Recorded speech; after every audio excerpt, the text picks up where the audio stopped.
Kita ke informasi terpopuler pertama dari CNBC-Indonesia.com. Pertama adalah harga emas dunia yang kembali menurun pada Senin 29 April 2024 di tengah aksi profit taking para investor setelah kenaikan tajam beberapa waktu lalu.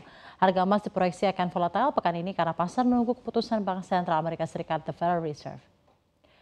Kita juga bisa berusaha menganalisa data definitif pada perdagangan Jumat di mana 26 April 2024 lalu harga emas berakhir di posisi 2.337,71 per troy ounce atau naik 0,25% dibandingkan sehari sebelumnya.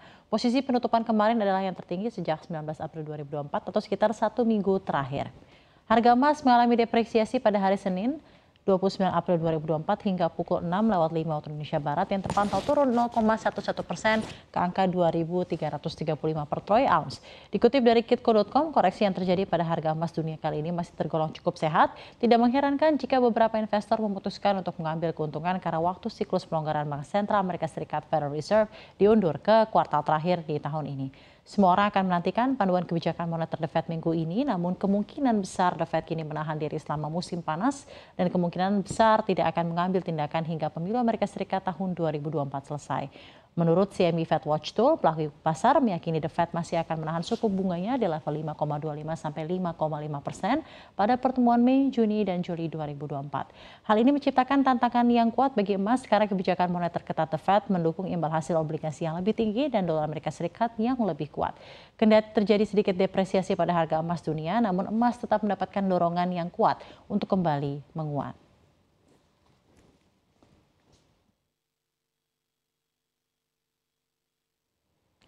Kita ke informasi top news lainnya di mana Israel ketar-ketir karena Netanyahu akan ditangkap. Pengadilan Kriminal Internasional atau ICC di Den Haag, Belanda diyakini akan mengeluarkan surat penangkapan ke pejabat senior Israel segera. Ini termasuk Perdana Menteri Benjamin Netanyahu. Media Israel Channel 12 News melaporkan surat penangkapan akan dikeluarkan awal pekan ini. Upaya diplomatik untuk menggagalkannya telah gagal. Media penyiaran tersebut mengatakan surat perintah tersebut kemungkinan akan dikeluarkan dengan latar belakang krisis kemanusiaan di Gaza di mana pasukan Israel atau IDF tengah memerangi Hamas. Penangkapan juga terkait tuduhan bahwa Israel melanggar Konvensi Jenewa keempat mengenai perlindungan warga sipil di saat perang. Saat ini Ketua Jaksa ICC diduduki oleh Karim Ahmad Khan. Ia telah menjabat posisinya sejak Februari 2021 ketika ia terpilih dengan dukungan Amerika Serikat. Sepanjang menjabat ia telah menyelesaikan 2 kasus yang sangat meresahkan Amerika. Pertama terkait penahanan yang tidak diumumkan terkait Afghanistan di Eropa dan kedua terkait kejahatan perang yang diduga dilakukan di Afghanistan. Otoritas Palestina telah menyatakan penerimaannya terhadap yurisdiksi ICC atas dugaan kejahatan yang dilakukan oleh Israel. Namun Israel tidak mengakui yurisdiksi tersebut atas tindakan militer dan politiknya di jalur Gaza, Yudea, dan Samaria. Sementara itu Netanyahu bersumpah untuk tidak pernah menerima upaya apapun dari ICC untuk melemahkannya. Bahkan ia mengatakan ada hak yang melekat pada negeri Yahudi untuk membela diri. Menteri Keuangan Israel Bezalel Smotrich juga mengancam, ia mengatakan akan menghancurkan otoritas Palestina secara finansial jika tindakan sepihak tertentu dilakukan terhadap Israel di arena internasional.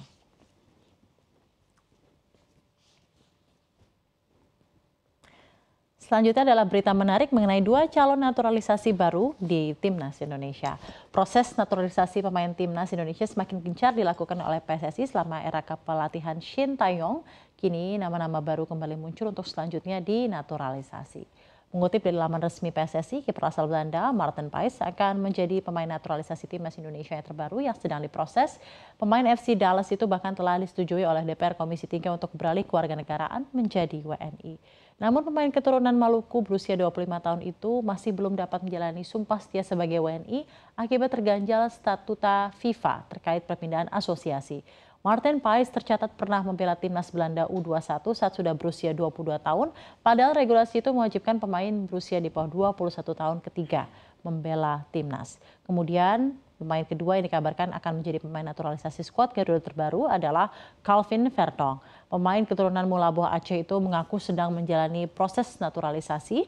Hal itu disampaikan dalam wawancara di kanal YouTube Yusa Nugraha. Terkait naturalisasi Vertonghen, Shin Tae-yong menyebutkan bahwa pemain berusia 27 tahun itu berpotensi dapat membela timnas Indonesia dalam kurun waktu sekitar 2 bulan lagi.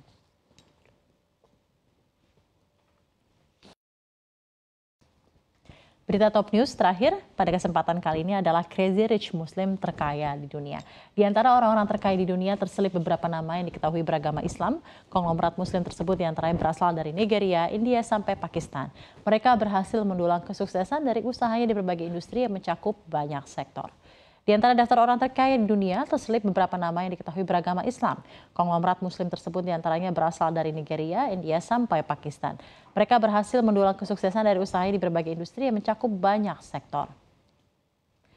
Pertama adalah ada Aliko Dangote, CEO Dangote Group. Aliko Dangote merupakan pria Muslim terkaya Sentral Afrika dengan kekayaan mencapai 14,2 miliar dolar Amerika, mengutip Real Times Billionaire Forbes Senin 29 April 2024. Pria dengan kewarganegaraan Nigeria tersebut kini menduduki posisi ke-136 sebagai orang terkaya di dunia. Sumber kekayaannya ialah bisnis semen Dangote Cement. Perusahaan ini sekaligus milik perusahaan semen terbesar di Afrika dengan produksi 48,6 juta ton semen per tahun serta menguasai pangsa pasar semen hingga 85%. Kedua adalah Shahid Khan, merupakan Muslim Amerika Pakistan yang menghuni orang terkaya ke-164 di dunia dengan kekayaan mencapai 12,1 miliar dolar Amerika. Ia merupakan seorang insinyur yang memproduksi bumper truck dan memiliki 69 pabrik di dunia dengan pekerja hingga 26.000 orang. Khan juga memiliki klub American Football yakni Jacksonville Jaguars NFL yang ia beli pada 2012 silam. Tidak hanya itu, setahun kemudian ia juga membeli klub sepak bola asal Inggris Fulham FC. Selanjutnya ada Azim Premji. Terakhir, Azim Premji yang merupakan seorang Muslim asal Gujarat, India yang memiliki kekayaan hingga 11,7 miliar dolar Amerika Serikat. Azim merupakan pendiri Wipro, perusahaan yang bergerak di bidang software yang menjadi salah satu pemain piranti lunak terbesar di India. Dengan kekayaan sebesar itu, Azim Premji menduduki posisi orang terkaya ke-168 di dunia.